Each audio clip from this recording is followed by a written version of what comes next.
상한 나의 맘 보시네. 주 나의 눈물 안에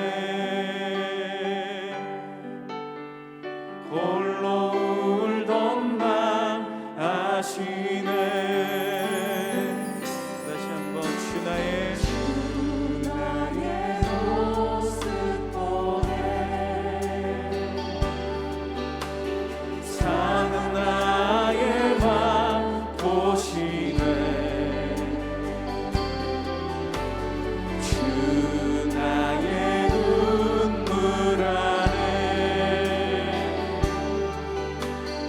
홀로 울던 맘 아시네. 세상 소망 다 사라져가도 주의 사랑은 끝이 없으니 살아가는 이 모든 순간이 주 은혜임을 나는 믿네. 조금 있으면 너희가 나를 보지 못하겠고 또 조금 있으면 나를 보리라 하시니 제자 중에서 서로 말하되 우리에게 말씀하신 바 조금 있으면 나를 보지 못하겠고 또 조금 있으면 나를 보리라 하시며 또 내가 아버지께로 가미라 하신 것이 무슨 말씀이냐? 조금 있으면이라 하신 말씀이 무슨 말씀이냐? 무엇을 말씀하시는지 알지 못하노라. 예수께서 그 묻고자 함을 아시고 이르시되 내 말이 조금 있으면 나를 보지 못하겠고 또 조금 있으면 나를 보리라 하므로 서로 문의하느냐. 내가 진실로 너희에게 이르노니 너희는 곡하고 애통하겠으나 세상은 기뻐하리라. 너희는 근심하겠으나 너희 근심이 도리어 기쁨이 되리라. 여자가 해산하게 되면 그때가 이르렀으므로 근심하나 아기를 낳으면 세상에 사람 난 기쁨으로 말미암아 그 고통을 다시 기억하지 아니하느니라. 지금은 너희가 근심하나 내가 다시 너희를 보리니 너희 마음이 기쁠 것이요 너희 기쁨을 빼앗을 자가 없으리라. 그날에는 너희가 아무것도 내게 묻지 아니하리라. 내가 진실로 너희에게 이르노니 너희가 무엇이든지 아버지께 구하는 것을 내 이름으로 주시리라. 지금까지는 너희가 내 이름으로 아무것도 구하지 아니하였으나 구하라. 그리하면 받으리니 너희 기쁨이 충만하리라. 안녕하세요. 오늘도 우리 안에 계신 성령님을 통해 진정한 기쁨을 누리며 살아가는 저와 여러분이 되기를 간절히 소망합니다. 여러분, 1949년 공군 기지에서 엔지니어로 일하던 한 사람이 있었습니다. 어떤 실험을 하고 있었는데 번번이 그 실험에서 실패했습니다. 그리고 그 원인을 무척 사소한 곳에서 찾았습니다. 그리고 이렇게 설명했습니다.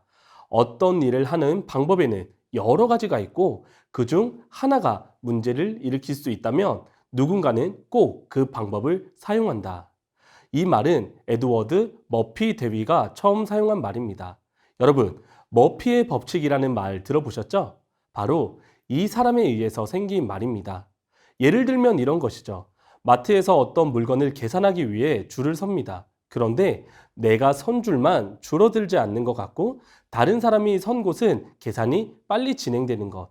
그럴 때 머피의 법칙이 나에게 적용되었다고 말할 수 있습니다.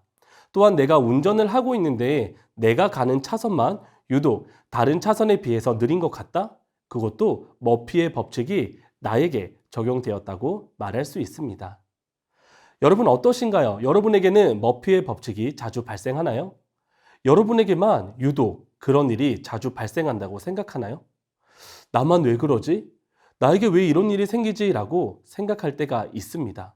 그런데 여러분, 대단히 슬픈 소식이 있습니다. 우리에게는 머피의 법칙 정도가 아니라 대단히 힘들고 어려워 슬픔, 근심, 걱정으로 우리의 삶이 가득 찰 때가 많이 있습니다. 그것이 한 번 오고 끝나는 것이 아니라 계속해서 우리에게 찾아옵니다. 혹시 현재 그런 상황을 통과하고 계십니까? 언제 끝날지 모르는 터널 속에서 아직도 깜깜하기 때문에 답답하고 힘드신가요? 우리가 눈물 나고 근심되고 걱정되는 상황을 만났을 때 우리는 어떻게 해야 할까요? 오늘 우리에게 주시는 하나님의 말씀을 통해 그 답을 알 수 있습니다. 오늘 본문을 보면 먼저 예수님의 말씀으로 시작됩니다. 예수님이 뭐라고 말씀하십니까? 요한복음 16장 16절입니다.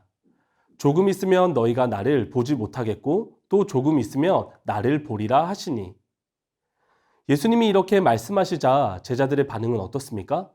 혼란스러워합니다. 헷갈려합니다. 예수님이 하신 말씀을 잘 이해하지 못합니다. 제자들은 어떤 부분에 대해서 이해하지 못하는 걸까요?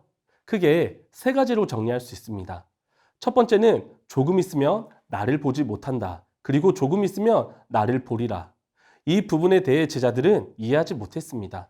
두 번째는 내가 아버지께로 감이라. 이 부분에 대해서도 이해하지 못했습니다.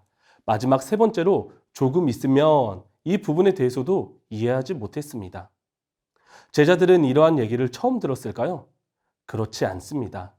예수님은 요한복음 14장에서도 그리고 요한복음 16장에서도 계속해서 반복적으로 예수님이 제자들을 떠나게 될 것에 대해서 말씀하셨습니다. 그래서 예수님의 제자들은 오늘 본문에서 말씀하시는 예수님의 말씀을 듣고 또 이전에 들었던 말씀을 기억하며 제자들은 의문과 혼란에 빠졌음을 알 수 있습니다. 예수님이 하신 말씀에 대해서 제자들이 혼란스러워하고 걱정하고 잘 이해하지 못했다는 것에 대해서 다 알고 계셨습니다. 여러분, 예수님은 어떤 분이시죠? 그렇습니다. 예수님은 친히 모든 사람을 다 아실 뿐만 아니라 사람 속에 있는 모든 것을 아시는 분이십니다. 예수님은 우리의 모든 것을 다 알고 계시는 분이십니다. 우리가 말하지 않아도 우리 속에 있는 생각을 다 아십니다.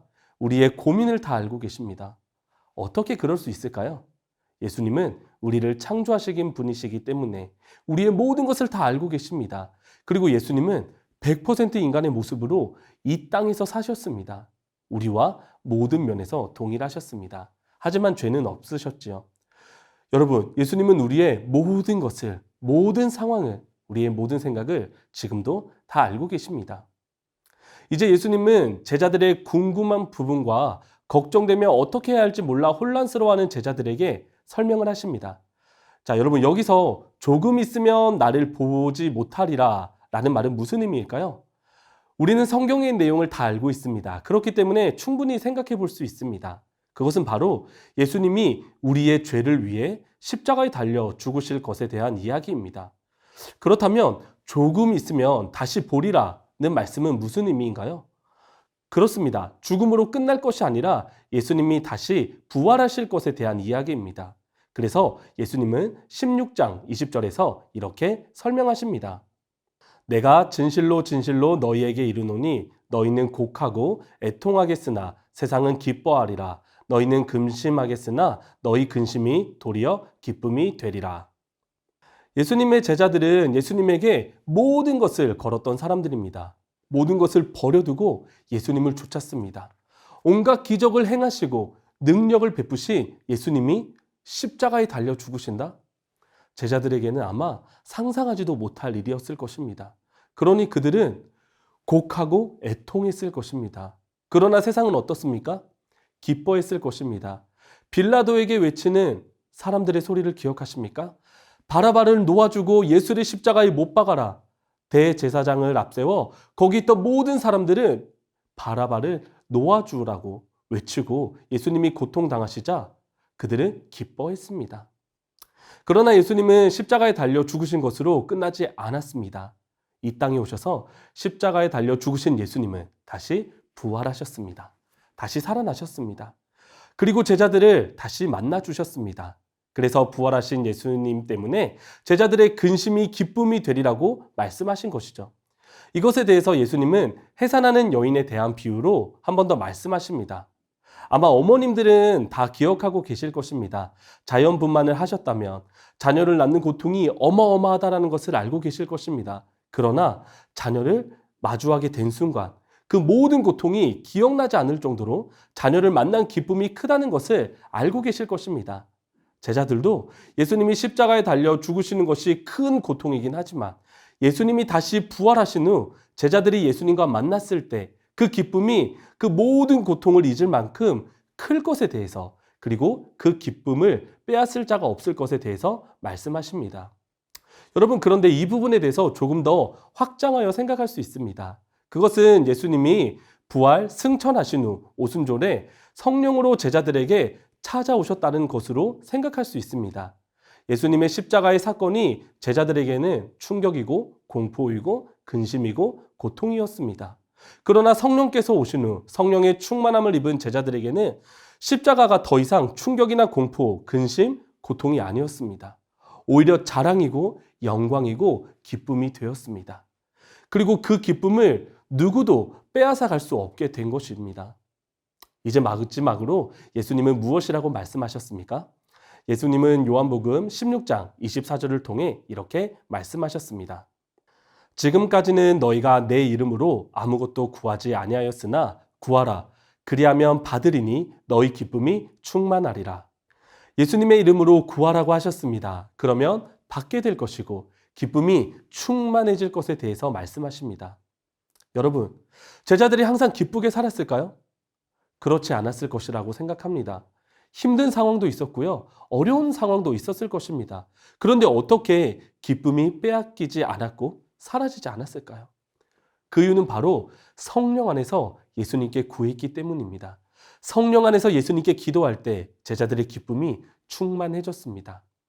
여러분, 지금 현재 이 땅을 살아가고 있는 여러분은 어떤 상황이신가요?